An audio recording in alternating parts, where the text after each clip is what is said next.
Ravi de vous retrouver pour ce nouveau numéro de Talk Afrique sur Média. Pratiquer le sport favorise les bienfaits sur la santé physique et mentale. Dans nos pays africains, les maladies cardio-métaboliques sont une réalité. Elles incluent l'obésité, le diabète et les maladies cardiovasculaires. Certaines de ces maladies deviennent chroniques et les patients doivent apprendre à gérer leur situation afin d'éviter les épisodes aigus qui peuvent entraîner une hospitalisation et aggravation de la maladie. Ces maladies, justement, sont des affections chroniques et qui persistent tout au long de la vie. Comment lutter contre les maladies cardio-métaboliques? Restez avec nous si vous voulez en savoir plus. Deux invités sur ce plateau. Nous recevons Madame Marie-Louise Gaye. Vous êtes diététicienne, nutritionniste. Merci d'être avec nous. Merci. En face de vous, nous avons Dr Mbaye Paye. Vous êtes médecin du sport et cardiologue au cabinet médical Abdoul Aziz Sy. Merci également à vous. Merci. Comme je disais tout à l'heure, nous parlons justement des maladies cardio-métaboliques, mais il y a quand même une confusion quelque part.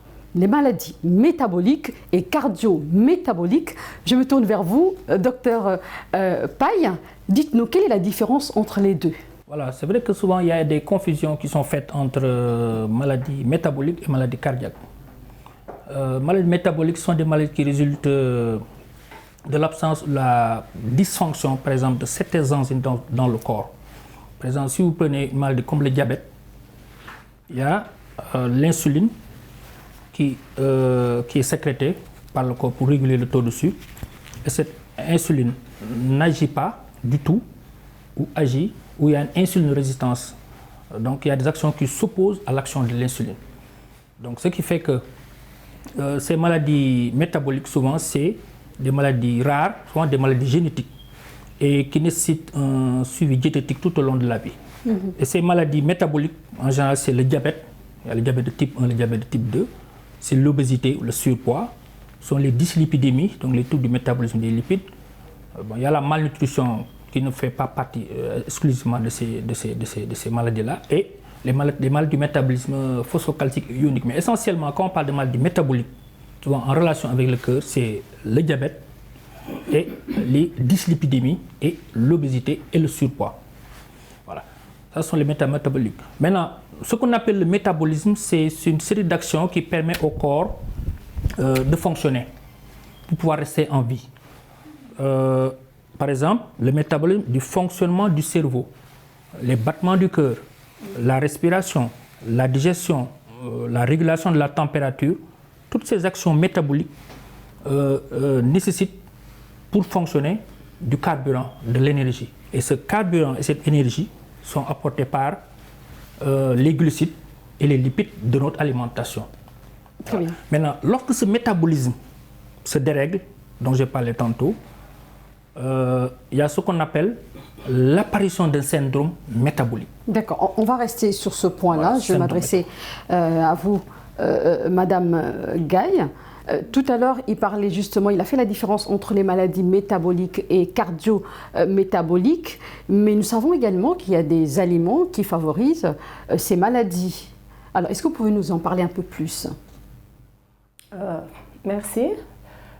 Ces maladies, comme l'a cité le docteur, comme le docteur en a parlé, donc on les connaît, et l'alimentation a un impact bien sûr sur le développement et également sur la thérapie, dans la survenue également.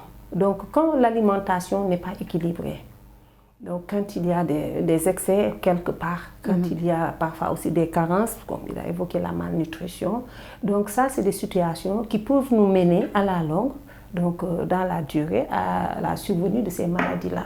Et quels sont ces aliments justement? Bon, les aliments les plus incriminés dans ces situations. Les aliments justement principaux. Voilà, les plus incriminés. On va parler de l'excès de sucre, des aliments qui contiennent beaucoup de sucre, notamment des sucres rapides. Qu'est-ce que vous appelez par sucre rapide? C'est les sucres d'absorption rapide, tels que les sucres d'ajout qu'on ajoute dans les préparations pour donner cette saveur sucrée. Ce qu'on trouve dans les pâtisseries, ce qu'on trouve dans le sirop, etc., dans le sucre blanc. Voilà, ça, on appelle ça les sucres rapides. À côté, il y a ce qu'on appelle les sucres lents, que l'on va retrouver dans les aliments glucidiques, globalement les aliments qui contiennent des féculents, comme par exemple les céréales, les tubercules, les pommes de terre, la patate, les pâtes alimentaires, les légumes secs, les légumineuses, par exemple, les pois, etc. Tout ça, ce sont des aliments qui contiennent des glucides et ces glucides-là sont d'absorption lente.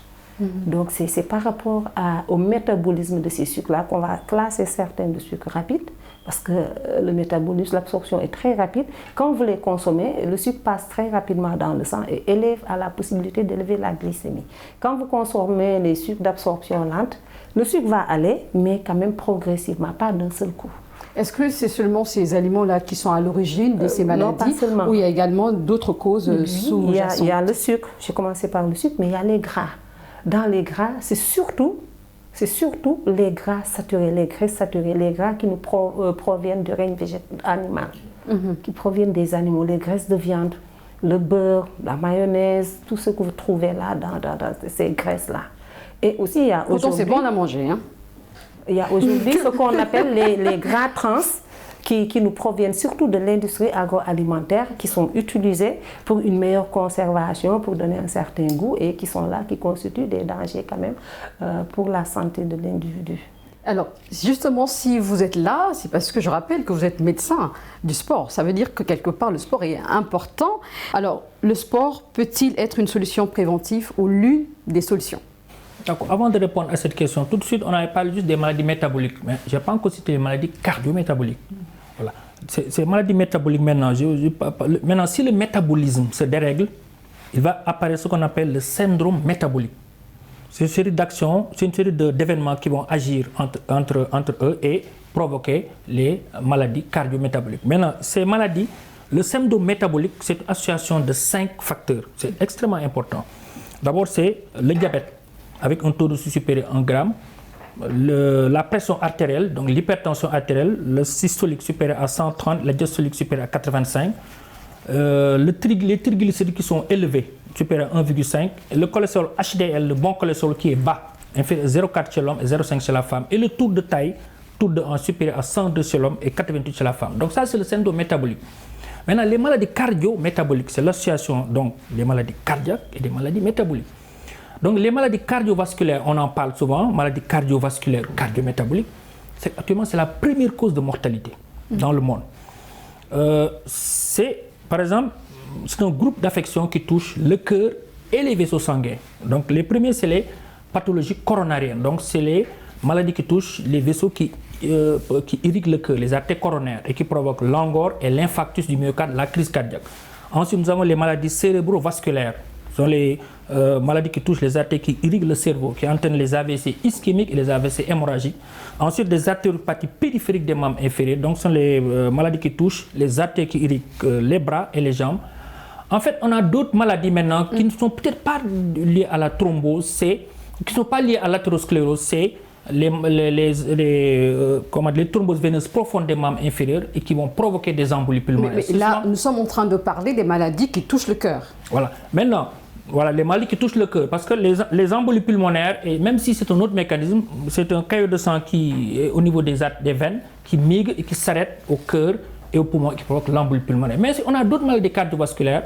Ce n'est pas le même mécanisme, c'est les cardiopathies congénitales et les cardiopathies rhumatismales. Donc vous voyez que il n'y a pas de frontière entre les maladies cardiaques et les maladies métaboliques. C'est un tout. L'idéal, c'est de prendre en charge, de dépister très rapidement ce qu'on appelle les facteurs de risque. Les facteurs de risque cardiovasculaires modifiables et non modifiables. Les facteurs de risque qu'on peut modifier, qu'on ne peut pas modifier, bien sûr, c'est l'âge, l'hérédité et le sexe. Et ce qu'on peut modifier, c'est l'hypertension artérielle, le diabète, le cholestérol. Alors, je vais revenir tout à l'heure parce que l'aspect sportif est très important. Maintenant, pour le sport, je peux en parler tout de suite si vous voulez. Voilà, on va en parler. Laissez-moi d'abord poser la question à Madame Gaye. Je vais vous revenir parce que vous avez dit quelque chose de très important. On va quand même parler de l'alimentation. Comment équilibrer son alimentation justement en particulier en termes de contrôle du poids, de gestion des taux de cholestérol et de glycémie, qu'est-ce qu'il faut faire? Pour la gestion des taux de glycémie, tout ça, donc c'est comme je le disais tantôt, il faut équilibrer d'abord l'alimentation. Dans l'équilibre de l'alimentation, on évite les excès. Parce que dans l'alimentation, comme dans toute autre chose, il faut éviter les excès. Donc faites très attention à la consommation de sel. selon l'OMS, je pense que c'est 5 grammes par jour. Mais nous, par exemple, au Sénégal, on dépasse de très loin cette quantité-là. Et d'ailleurs, c'est pour cette raison qu'on voit aussi la prévalence en HTA qui est élevée. Voilà. Modérer la consommation de graisse. Privilégier les graisses d'origine végétale. Et même le fait d'utiliser des graisses d'origine végétale au détriment des graisses animales ne vous autorise pas à consommer en excès. Il faut respecter, il y a des quantités recommandées qui sont là, qu'il faut respecter. N'est-ce pas? Il faut, j'ai dit donc le sucre, le sel, le gras, le sel également. Donc ça, c'est les 3 facteurs sur lesquels on s'appuie. Et maintenant, en hygiène de vie, il faut aussi pratiquer du sport. Il faut éviter la sédentarité. Ça aussi, c'est un cas. D'accord. Alors, docteur Paye, je disais que vous êtes là et je rappelle que vous êtes médecin du sport. Nous avons besoin de vos conseils. Tout à fait. Les 2 principales mesures pour combattre de façon efficace les maladies cardiovasculaires métaboliques, c'est une alimentation saine et équilibrée, elle en a parlé, mais également la pratique d'une activité physique et sportive régulière. Je dis bien une activité physique et sportive. Ce n'est pas la même chose, le sport, l'activité physique de façon régulière.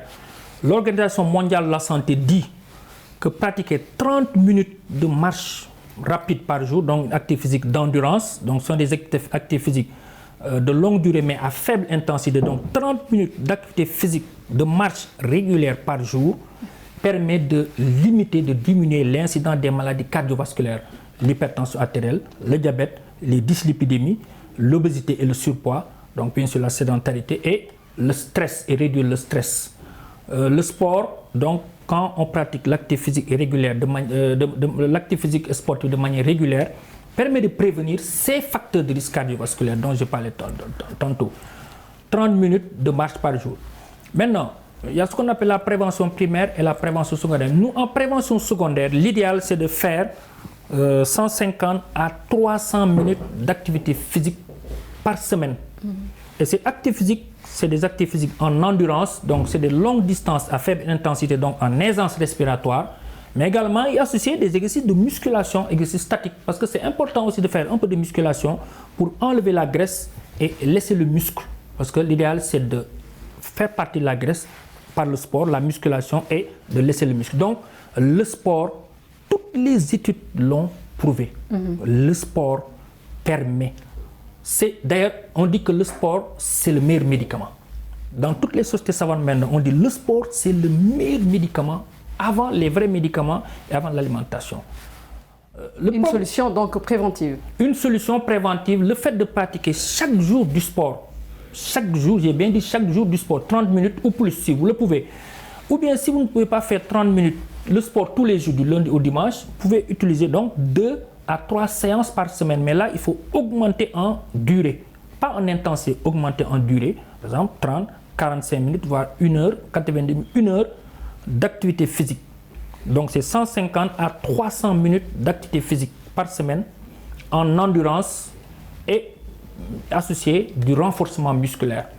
Ce sport, je ne parle même pas des maladies cardiovasculaires, permet de diminuer les facteurs de risque, mais également je veux dire, le stress, mais également les neurologues l'ont bien prouvé que le sport fait de façon régulière permet même de prévenir ce qu'on appelle la maladie d'Alzheimer et les dépressions. D'accord. Voilà. Madame Gaye, vous êtes diététicienne, nutritionniste également à l'hôpital d'Al Diam de Guédiawaye, dans la banlieue dakaroise. Dites-nous, quels sont les conseils que vous donnez à vos patients qui arrivent, peut-être qu'ils sont sortis d'une maladie, mais ils n'y arrivent pas toujours à s'y adapter. Quels sont les conseils que vous donnez? Les conseils, on les adapte en fonction du patient, de la typologie de sa pathologie, parce qu'on reçoit plusieurs types de patients. Mais par rapport aux maladies cardiovasculaires, comme on dit, c'est des diabétiques, c'est des gens qui ont des dyslipidémies, des troubles du métabolisme du cholestérol. Voilà, il y a également des hypertendus le plus souvent et les cardiopathies aussi, hein, les gens qui ont des problèmes de plaques, d'athérome, des ischémiques qui ont eu des des antécédents de cardiopathie ischémique, le plus souvent, ce sont ces gens-là que l'on reçoit. Et les conseils, c'est d'abord quoi? Comme on l'a dit tantôt, selon la pathologie, s'il s'agit d'un diabétique, et même si vous voyez, pour le diabétique, pour l'hypertendu, pour la personne qui a une dyslipidémie, les problèmes du métabolisme du cholestérol, presque c'est les mêmes conseils. Parce qu'on dira éviter les graisses saturées. Mais c'est ce que l'on mange presque tous les jours. Oui, mais on peut changer parce qu'on a la possibilité de ne pas manger cette graisse-là. Vous avez la possibilité de l'enlever carrément. Nous, dans les conseils, on demande d'enlever la graisse visible d'abord. Quand on enlève, on remplace quoi à la Quand place? vous enlevez, vous préparez la viande comme ça, s'il s'agit d'une viande. Vous préparez la viande sans cette graisse visible, parce que tout le temps dans la viande, vous allez retrouver des particules de graisse. Vous avez parlé du sel, il y a également des bouillons que les gens aiment bien. On demande vraiment à la place du bouillon, utiliser des épices, des herbes, des arômes naturels qui sont là. Et aujourd'hui, ça pullule dans les marchés. Et même en dehors de ça, vous avez tout ce qu'on peut utiliser comme condiment et qui peut rendre un plat très savoureux. Vous avez par exemple les oignons verts, vous avez les poivrons, vous avez tout ce qu'il y a comme herbe au marché. Aujourd'hui même, les vendeuses vous disent la verte family. Donc tout ce que vous avez comme persil, céleri, tout ça là, c'est des condiments qui rendent très savoureux les plats. Donc nous, notre conseil, quand les gens eux-mêmes posent la question par rapport au bouillon, c'est ça qu'on leur dit. Arrêtez les bouillons, utilisez plutôt ça. Et vous verrez vous-même que vous allez préparer quelque chose de bon et ça va préserver votre santé. Est-ce que vous avez un bon retour des gens qui vous disent « j'ai suivi vos conseils, aujourd'hui ça va mieux ». Oui, bien sûr. On en a quand même. C'est vrai que les gens parfois ne vous disent pas tout ce qu'ils font, mais parfois, comme l'a dit Toto, quand c'est dans le cadre de la prévention secondaire, la maladie est déjà là, la personne a touché du doigt quelque chose, là maintenant, ils sont beaucoup plus prompts à vous suivre. Mais avant, quand c'est une prévention primaire, on peut respecter aujourd'hui, laisser le lendemain, mais là, quand la personne est déjà malade, qu'elle a subi des choses, peut-être qu'elle a même eu peur à un moment, vraiment là, je pense parfois c'est sérieux. De toute façon, on parle de graisse saturée à diminuer, à modérer carrément. Utiliser à la place les graisses d'origine végétale, par exemple, aussi c'est possible d'utiliser de l'huile d'olive parfois en assaisonnement. Même l'huile d'arachide là, c'est une bonne huile, l'huile de soja et tout. Ça, c'est de bonnes huiles qu'on peut utiliser. Mais être une bonne huile ne signifie pas augmenter la quantité en gras. C'est toujours les conseils qu'on respecte. Maintenant, on insiste sur la consommation de produits qui vous fournissent des fibres alimentaires. Parce qu'aujourd'hui, dans ces pathologies, on sait que les fibres jouent un rôle très important. Voilà. Très important parce que les fibres, ça vous aide dans les cardiopathies, ça vous aide dans les problèmes de dyslipidémie par rapport au cholestérol, surtout quand il s'agit des fibres solubles, n'est-ce pas? Donc, et en plus, la consommation de ces produits végétaux-là qui vont vous fournir des fibres, ça vous fournit en même temps et des vitamines et des minéraux. Dans ces vitamines-là, vous avez des vitamines antioxydantes et qui vont vous aider, qui sont même des cardioprotecteurs. Ça aide le cœur et tout. Docteur Mbaye Paye, vous êtes médecin du sport et cardiologue au cabinet médical Abdoul Aziz Sy Dabakh, si je prononce bien. Alors, quelle activité peut-on pratiquer sans craindre de mettre en danger notre santé? Est-ce que cela aussi dépend de l'âge? Un jeune de 25 ans peut peut-être pratiquer une certaine discipline sportive, mais est-ce qu'un monsieur de 65 ans peut faire la même chose? Alors, c'est une très bonne question. J'ai dit tout de suite, c'est-à-dire, bien sûr, quand on parle de sport, il y a ce qu'on appelle le sport d'endurance et le sport de résistance. C'est extrêmement important. Le sport d'endurance, c'est le sport qu'on fait sur une longue distance, mais à faible intensité. Par exemple, la marche rapide, un peu soutenue, le vélo, le fait de pédaler, ou bien être sur tapis roulant, ou bien de faire la natation, c'est l'un des meilleurs sports, ou bien le golf, parce qu'on marche, ou la pétanque. Donc, c'est les exercices physiques d'endurance qui se font en aisance respiratoire et qui ne sont pas intenses. Donc, qui font accélérer un tout petit peu le rythme cardiaque.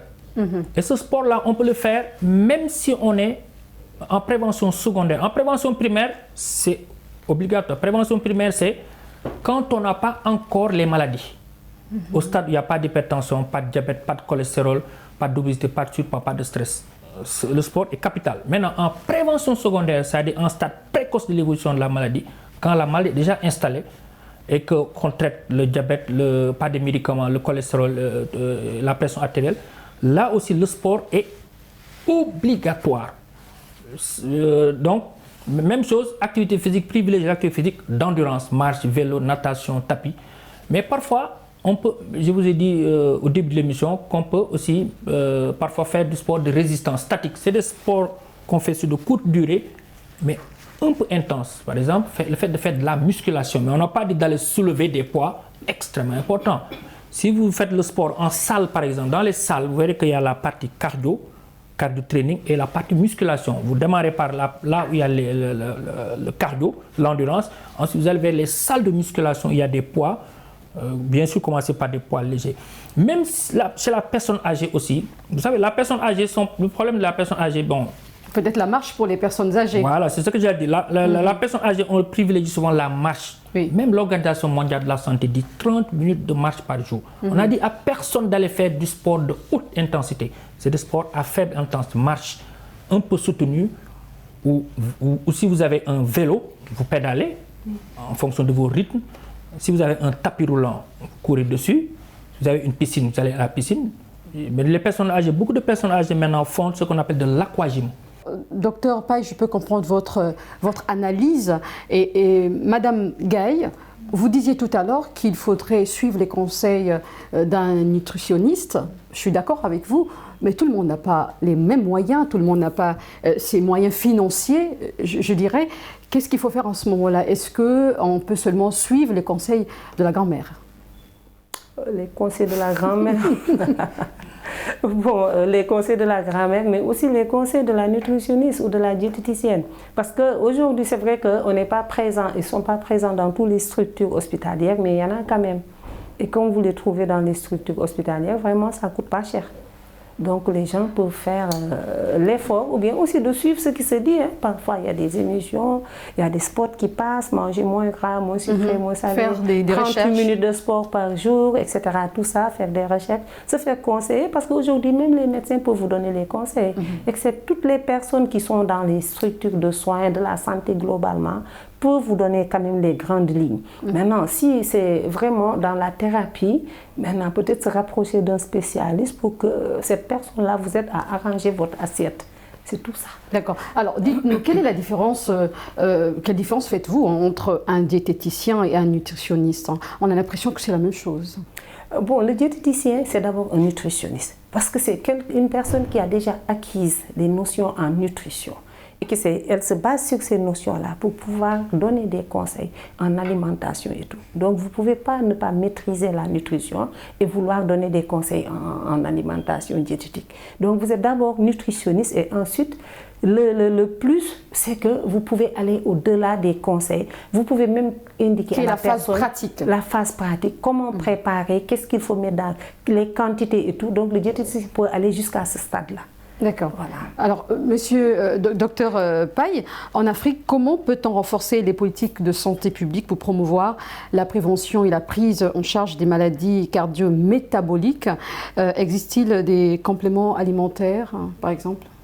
Tout à fait. De toute façon, dans le cadre de la prise en charge de ces maladies cardiovasculaires et cardio-métaboliques, l'Organisation mondiale de la santé, depuis très longtemps, depuis de très nombreuses années, incite les États à prendre des stratégies pour la promotion d'une alimentation saine et équilibrée et pour la pratique d'une activité physique régulière. Et chaque État, au niveau donc, national, au niveau régional, au niveau départemental, au niveau local, chaque État doit mettre en œuvre ces stratégies-là. Et au Sénégal, c'est ce qu'on fait depuis des années, même s'il reste encore beaucoup de choses à faire. Donc, c'est la promotion du sport de masse. Je parle bien dans la population générale. Je ne parle pas à ceux qui ont les moyens, parce que ceux qui ont les moyens vont dans les salles de sport, essentiellement, ou de sport à l'air libre. Mais c'est pour la promotion du sport de masse dans la population générale. Les pays nordiques l'ont réussi. Si vous allez en Finlande, au Danemark, Norvège, c'est ce qu'ils font. Promotion du sport, de l'activité sportive dans les écoles. Il y a l'éducation. Ça doit commencer même dans les écoles. Et même en famille. Hein? En famille. Même la nutrition commence dans les crèches. dans l'école, dans les lycées. Donc le sport commence aussi dans les crèches, dans les écoles, dans les lycées et partout. Et toute la population générale, vous disiez tout de suite l'âge. L'âge n'est plus... l'âge et la maladie ne sont plus, en tout cas, des prétextes pour ne pas faire du sport. Même, je vois des personnes très âgées, mais qui même courent. Au lieu de faire même la marche, font du jogging. Font peut-être pas à faible intensité. Donc, ce n'est plus un prétexte. Même après une maladie. Maintenant, avant, on disait quand vous avez une maladie cardiaque, vous êtes opéré, vous ne faites plus de sport. Ceci est maintenant faux. Même un cardiaque, quand vous faites un infarctus, on fait une angioplastie stent, on vous met une prothèse dans les coronaires. Dès le lendemain ou 2 jours après, vous faites ce qu'on appelle la réadaptation cardiovasculaire. Vous devez aller faire la marche, promotion de la marche et bien sûr une alimentation saine et équilibrée. Merci beaucoup. Donc tous les États doivent mettre en place des stratégies pour une bonne promotion du régime alimentaire sain, équilibré, une pratique sportive régulière et pratique sportive régulière et à vie. J'ai du mal à vous arrêter, mais ce que vous dites est très pertinent. Merci pour vos conseils. Ça permet également à toutes ces personnes qui nous suivent de comprendre ce que c'est, puisqu'on parle des maladies cardiovasculaires. On a bien compris la différence entre les deux, cardiovasculaire et métabolique. Merci beaucoup d'avoir répondu à nos questions. Madame Marie-Louise Gaye, vous êtes diététicienne nutritionniste à l'hôpital Daladiam de Guédiawaye. Merci beaucoup. Merci à vous.